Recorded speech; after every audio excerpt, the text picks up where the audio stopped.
The Caribbean Leadership Project has provided me with numerous tools. I feel now like I have a toolkit that I can go into, but one of the things that really stands out for me is the whole concept of possibility thinking. That has stuck with me. I listen more to my members. I try to understand their weaknesses and their circumstances. And in most cases, I use those circumstances to work to the advantage of the organization, or more or less the ministry, which I work at. It has provided me with that toolkit to really be a bold and confident leader. In addition to the EQI assessment, that provided a roadmap for me as to what I needed to work on. I wouldn't call them weaknesses. Right. The two big areas for me would have been being assertive and also looking after my health and well-being. And I have really started to pin down those two areas within the last few months of CLP. Prior to this course, I was always multitasking, so I'd be typing and I'm trying to listen at the same time. But I make the effort now, having gone through that, to actually stop what I'm doing and really focus and listen to what is being said to me. You know, I'm looking at the person, listening to what they're saying, so I'm getting I'm hearing everything. I'm not distracted, and I think that has helped, in relationships. For me, the most significant change is that I guess I now see through a new lens, and that would be a lens of positivity. I now see the positive instead of only the negative, the presence instead of only the absence, and the possibilities that exist, instead of only problems and challenges. And for me, that has opened up a sense of empowerment, because I feel that I feel that I can contribute despite or in spite of the challenges of my environment, in spite of my positioning in that environment. I feel that I can make a difference. How I interact now with persons, I tend to look oftentimes when there are challenges with a particular individual, I tend to look at the more positive side, and also in terms of how I address certain problems, it's more done in a more systematic way.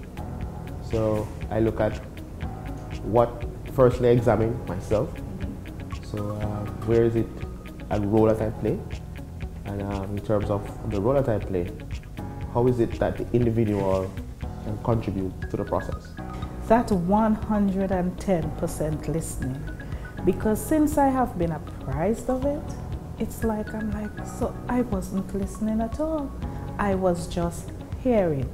So now that I am listening, I think that I'm grasping more things. I think that I have more to contribute because I would have heard more and I know more of what is expected of me.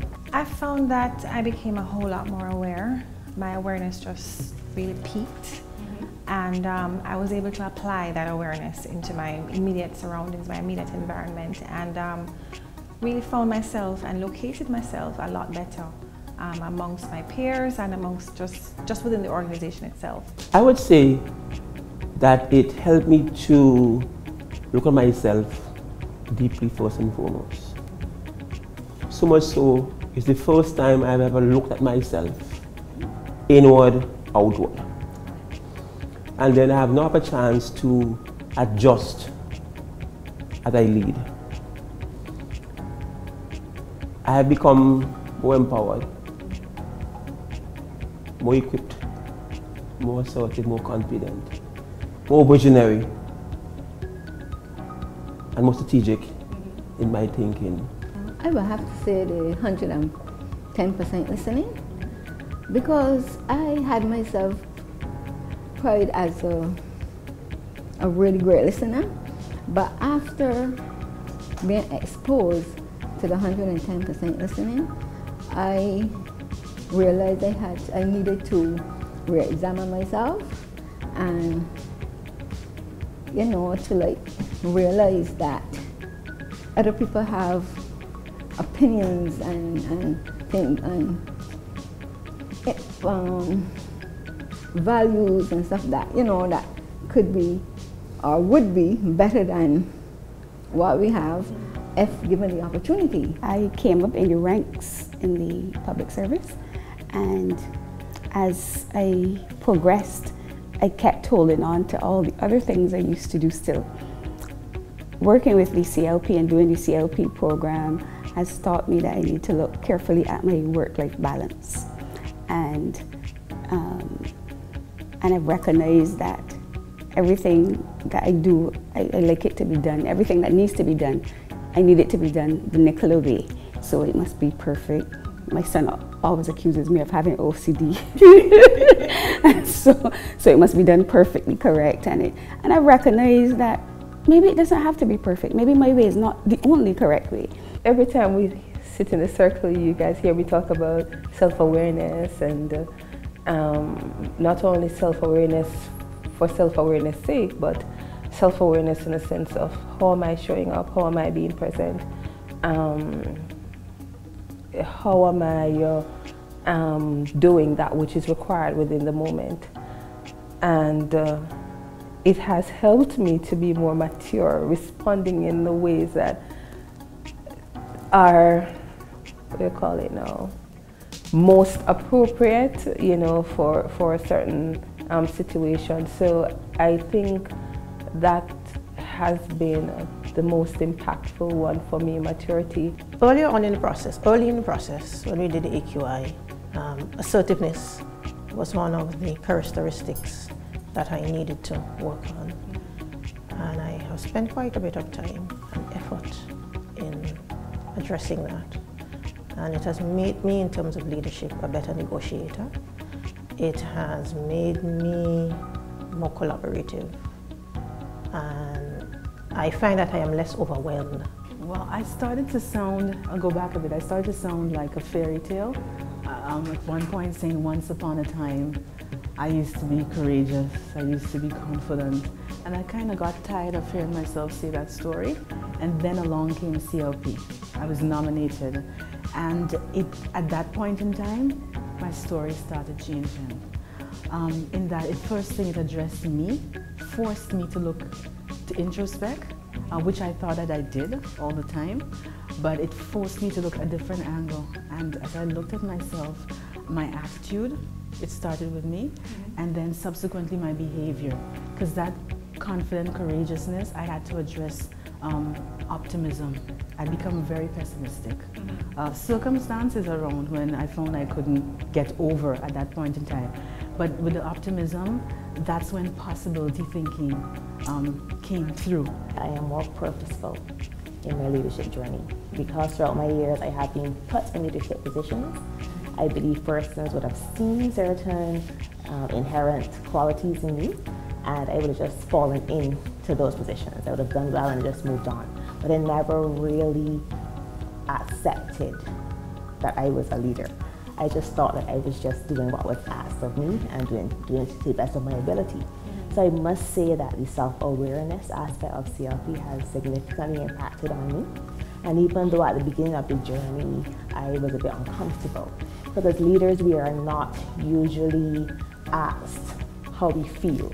We are just asked to perform, or told to perform, right?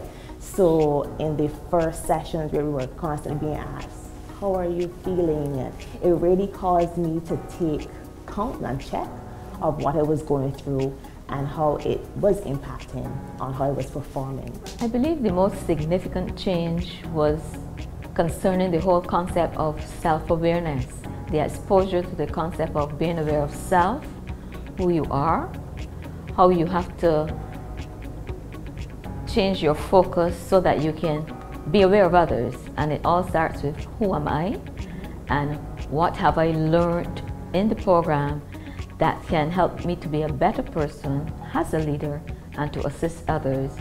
I've always prided myself on being a visionary. But even in the scope of being a visionary, I had not totally understood what it meant to explore possibilities. As a result of being engaged in CLP, I am really learning to understand what being a possibility thinker means. Really going out there and beyond and searching and embracing the unknown. Looking at myself, how I did things, and also a lot of stuff I was doing, having a name or having some way of defining what I was doing. Because for me, I'm a nurturer. I believe in giving my staff opportunity to make decisions, learn themselves the same way they have learned about me, and allow them to discover who they are and what sort of person they are. CLP is one of those defining processes in my life. Before I came to CLP, as I said, I would have gone to several leadership training courses. Some of them you hear the stuff repeated. Some of them not practical.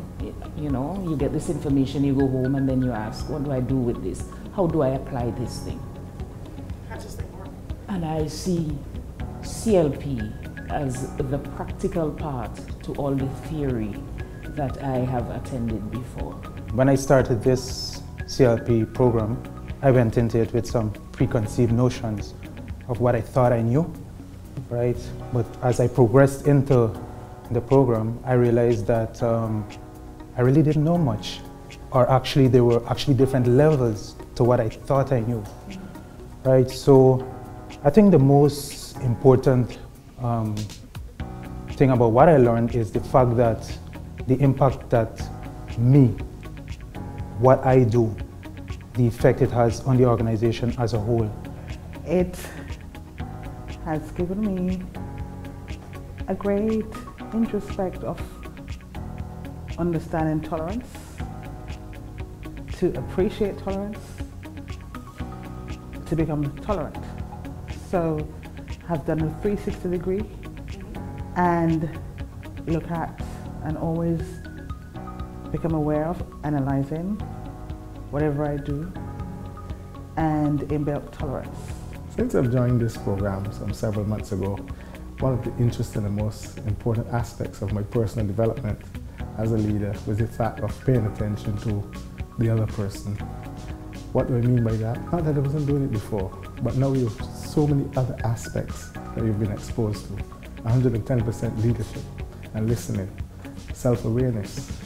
All those various concepts now make it more important for me to reflect on how much I can contribute to not only the further developing myself, but also persons who I interact with, be it at a personal or professional level. Well, CLP has highlighted for me the importance of motivating and inspiring my direct reportees, and I am seeing the benefits of this. I'm getting the feedback from them that they're feeling more empowered. I think that the 110% listening that was taught has had the most significant impact on me. Many times as leaders we tend to just give orders and we expect results, but we don't take the time out to listen and hear exactly what it is that our colleagues and our subordinates and even our managers are saying to us. And I think that is very, very important that as leaders we learn to listen. I would first like to thank the CLP family for affording me this opportunity to really develop my own personal skills as a leader. And what resonates with me really on this program is the 110% listening. That's an action I really thought I have to work on and I will develop. It will be an innovation because sometimes you really think you're listening when in fact you're only hearing. And that resonates with me. And just this morning I was actually reflecting on, I'm not sure if you're familiar with John Quincy Adams. And he said, if I, personally me, can only help others by my actions, if I can inspire others to dream more, to become more, to learn more, then I will be able to sell my vision so easy. And that is what you really want as a leader, to sell your vision to your subordinates, and even one that you can influence your leaders up to the top. It's a lineage up, down. Prior to coming into the CLP, I knew I had a lot to do. And I think I burdened myself a lot in trying to get them done. But during the CLP, I realized that there was some way that I could relieve myself of the number of tasks that I had to perform.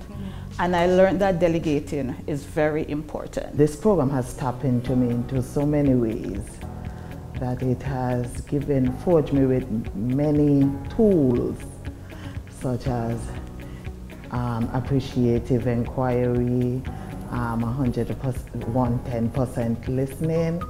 It has also given me the tools that I can tap into, use my emotional intelligence as to be more driven to work with persons. I am a better motivator. I think one of the most significant change that I've made so far is to be cognizant of how I relate to persons with whom I work, and even the persons I live with in my personal sphere.